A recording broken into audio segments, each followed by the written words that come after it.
Muy buenas tardes, estimados seguidores y escuchas de estas nuestras acostumbradas microcápsulas de cultura jurídica semanal.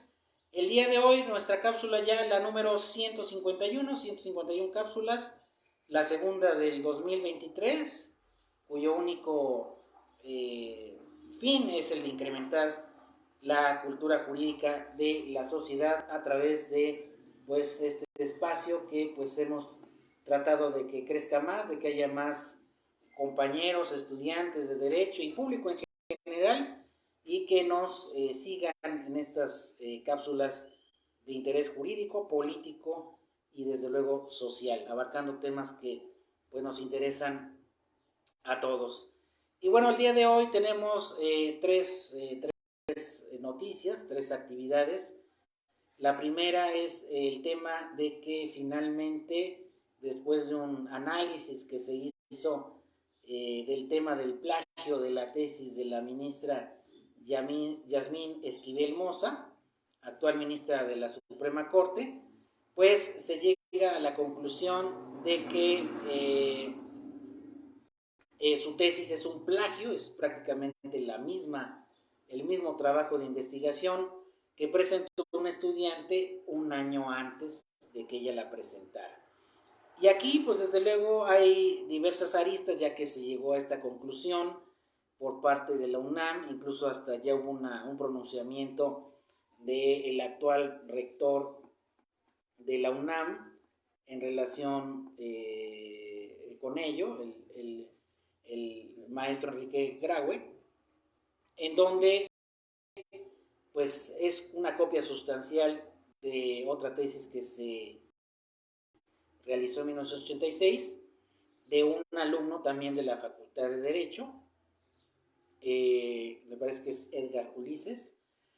Y bueno, aquí hay muchas implicaciones políticas, jurídicas, incluso administrativas, porque si ya la UNAM, a través de un estudio pormenorizado, que seguramente fue un órgano colegiado, determinó que hubo un plagio por parte de esta ministra, pues hay responsabilidad tanto para el asesor de tesis, que en su momento, recordemos, pues el tesista, el estudiante que va a egresar, que va a presentar su proyecto, pues no lo hace solo.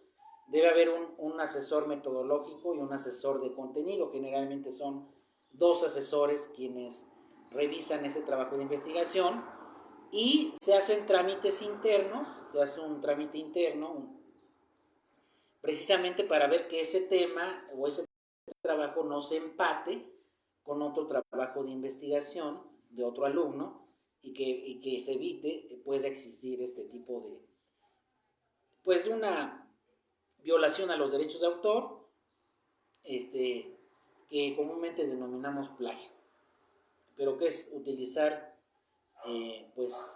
contenidos de otra persona sin citarlo y sin referenciarlo, sin darle el reconocimiento de su autoría.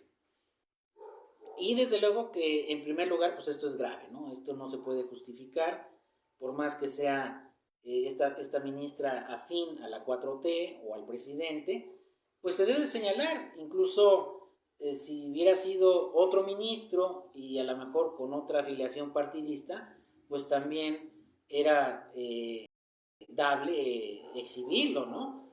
Mencionarlo y criticarlo. Pero bueno, aquí pues obviamente que va a tener consecuencias. La primera consecuencia es política, desde luego. La segunda es que pues va a tener que dar muchas explicaciones la propia ministra, el asesor o asesora de tesis metodológica y de contenido, qué fue lo que pasó, por qué se dejó pasar ese aspecto si ya existía una tesis similar de otro alumno, por qué sucedió ello, por qué no se le indicó a la alumna en ese entonces, a la pasante, sobre esa situación.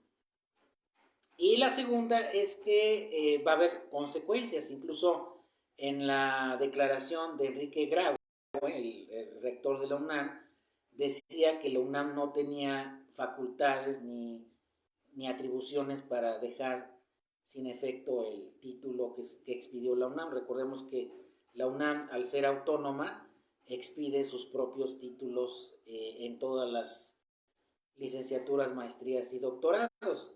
Aquí la SEP lo único que hace es expedir la cédula. Ahora bien, yo estuve investigando la ley orgánica y algunos reglamentos de la UNAM y efectivamente hay una laguna legal, hay una pues un limbo legal por cuanto hace a las consecuencias que tuviera ese plagio, que incluso pudiera desembocar en la anulación. Incluso yo lo comenté en las dos cápsulas anteriores, de que aquí lo procedente era anular el título de la ministra por una infracción grave al reglamento interno y de titulación de la UNAM, y en consecuencia todos los demás títulos quedarían invalidados si es que tuviera un posgrado o incluso un doctorado. No lo sé, no sé si tenga esos estudios posteriores a la licenciatura. Y bueno, es una decisión que recae en la UNAM, desde luego, aunque también mezclaron a la SEP. Bueno, la SEP puede anular la cédula, pero recordemos que nadie puede ser privado de sus bienes, derechos y posiciones si no hay un juicio. Si no hay un juicio contradictorio donde venga el acto de molestia. Entonces, en este caso, no ha habido ningún procedimiento en forma de juicio que desemboque en la anulación del título de licenciatura que en su momento expidió la UNAM para la ministra, ¿no? Entonces, sería faltar a las garantías de seguridad y legalidad jurídica si se hiciera de mutuo propio o sin ningún juicio contradictorio esa anulación. Lo que sí quisiera apuntar es que pudiera venir una queja de parte del estudiante Edgar, que es el que primero hizo la tesis. Obviamente, pues ahí se demuestra que él fue el autor original de ese proyecto de tesis, y él puede presentar una queja, un procedimiento en forma de inconformidad ante el Instituto Nacional de Derechos de Autor para que se denuncie esa violación a los derechos de autor, que bueno, las consecuencias penales efectivamente están prescritas. Las administrativas, quién sabe, porque pues se supone que el contenido de la tesis y las regalías y los derechos morales pues son imprescriptibles, y los derechos patrimoniales pues se extienden hasta por 50 años tratándose de obras literarias, libros, revistas o tesis. Esto quiere decir que todavía puede presentarse una inconformidad ante el Instituto Nacional de Derecho de Autor para acreditar quien lo hizo de manera primigenia. Oye, pues están violando mis derechos de autor, y puede haber un arreglo económico para satisfacer ese daño al estudiante que en primer lugar hizo la tesis, y que ahí no pase ese problema más allá. Claro, pues sabemos que esto le va a afectar a la ministra, obviamente, políticamente, bastante, y en cuanto a su trayectoria profesional, pero ya hasta eso, no sabemos si existe la queja del primer alumno por ese plagio de esa tesis, y realmente sería quien se quejara o quien resultara afectado por esa copia sustancial que indebidamente se utilizó, para que pudiera proceder una resolución de índole administrativa, que generalmente pues impone una sanción y pues se tiene que reparar en cierta manera por lo que pudo haber ganado el autor en relación con su trabajo de tesis, que me parece, si mal no recuerdo, pues es una tesis de una materia laboral, ¿no? Incluso hasta el título era muy similar, nada más le cambiaron una letra, ¿no? Entonces, bueno, el propio rector de la UNAM decía que la SEP era que podía anular el título. No es cierto. Yo estudié los reglamentos, las leyes orgánicas, y es la UNAM quien tendría la posibilidad de anular el título, pero obviamente garantizando el derecho de audiencia, no nada más así de mutuo propio, y incluso dijo que el rector que no se podía invalidar. Yo digo que sí. Claro, debe haber un procedimiento donde pues haya el derecho de audiencia. Y este comité es un comité de la Facultad de Estudios Superiores de Aragón, que se fue donde se detectó este problema, quien pues obviamente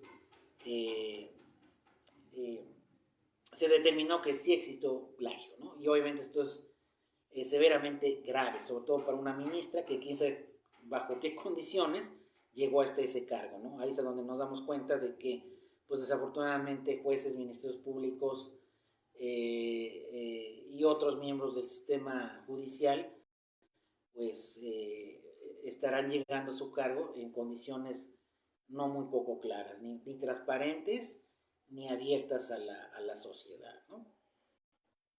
Pero bueno,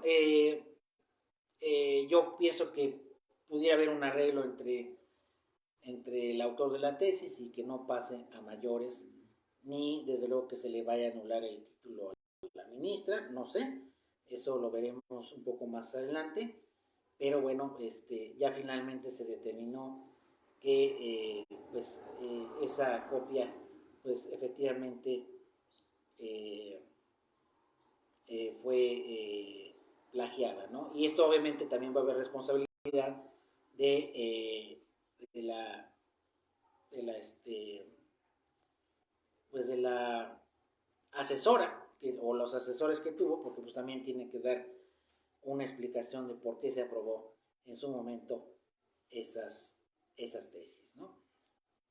Y bueno, el segundo punto que quería comentar es que pues México está en estos momentos, en inicios de años, con una inflación histórica, porque esa fue una pregunta que nos hizo un seguidor de qué era la inflación, qué consecuencias tenía la inflación. Se detectó que al cierre del 2022 e inicio del 2023 llegamos a una inflación cercana al 7.9%, que es la más alta en 20 años. Y lo notamos en los bolsillos, cada vez podemos comprar menos con los mismos ingresos que tenemos. Los ingresos no han subido, si no pregúntenle a los docentes en particular, y los ingresos en general de la sociedad pues no han subido, a pesar de que el incremento del salario, pues yo pienso que también ha tenido esa consecuencia inflacionaria, pues porque si suben los ingresos, pues obviamente suben los precios. Entonces México está atravesando en una de las inflaciones históricas más potentes, más fuertes, más severas de los últimos años. No me dejarán mentir, para quienes adquirimos los productos de primera necesidad, los precios están elevadísimos de productos básicos, y bueno, esto no se ha podido controlar. Los negocios cambian de precio pues prácticamente de semana en semana. Vemos un precio ahorita y la próxima semana vemos otro precio. Y bueno, es el Banco de México como autoridad en materia económica aquí en México quien pues explica estas tendencias de presión inflacionaria, qué es lo que ha ocasionado este fenómeno inflacionario, el aumento de precios, el aumento de los productos básicos, sobre todo productos alimenticios. Y bueno, se cree que esta cuesta de enero 2023 sea una de las cuestas más pronunciadas en los últimos 20 años aquí en México, pese a lo que se diga. La situación económica no se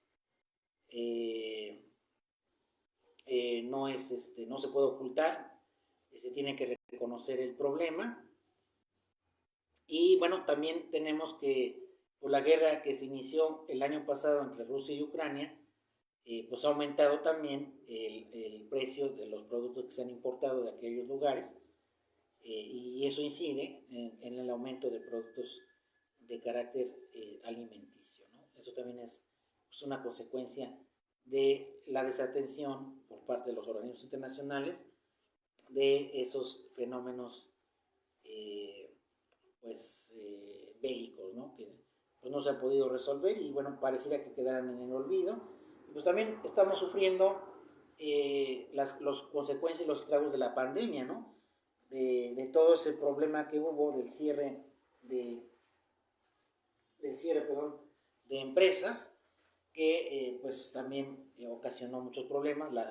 La colita de ese tema, pues también nos está afectando severamente, ¿no? Y bueno, teníamos algunas preguntas de nuestro público. Bueno, una era el tema de la inflación, que ya quedó respondida. El aumento en los insumos de ciertos productos pues hace que se encarezca, por ejemplo, el tema de la gasolina. Si sube la gasolina, los medios de transporte suben y en consecuencia los precios de los productos. Pero es un fenómeno muy curioso porque también hay factores de carácter externo. Y bueno, aquí teníamos otra pregunta. Dice, si una persona realizó un testamento en el año 2010, lo puede modificar posteriormente. Sí, de hecho, habíamos comentado que un testamento lo deja en vida la persona para que se disponga de sus bienes cuando ya no esté. Y la persona es libremente de cambiar su testamento las veces que quiera. ¿Cuál será el testamento válido? Pues el último testamento que se haya otorgado, ¿no? Incluso habíamos comentado de que si hay bienes que no entraron en el testamento, pues se tiene que hacer un juicio intestamentario, para un juicio de carácter familiar, para que se pueda disponer de los bienes las personas más cercanas o los parientes más cercanos de la persona fallecida. Esa pregunta del señor Fernando Valls de Tlaxcala, que nos está viendo.